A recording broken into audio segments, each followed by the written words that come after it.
We talk about the three pillars. So communication and segregation. This is for the tenants in any building. Supervision and fatigue. This is for our operatives, our workers on site.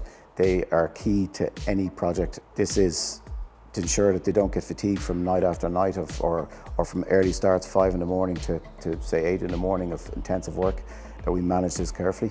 And the last pillar, I suppose, is documentation, which is how we manage quality, how we hand over a project, how we complete the out-of-hours works. No cutting corners on quality. We have regular check marks throughout the build between the consultant teams, our own site management team, on the quality of all our subcontractors. So it's never compromised at any point. We check the tech subs as they come in from the contractors.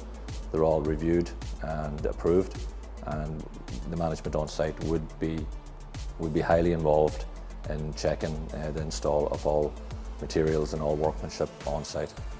Comes down to buildability, and that's what the contractor brings. So the experience that the contractor brings to the table with construction buildability, that can be integrated into the design, that's where the benefit is. It builds efficiencies throughout the project, it reduces costs, it reduces the possibility of variations throughout the construction process. I would say the workmanship and quality that comes with a built interiors job is second to none.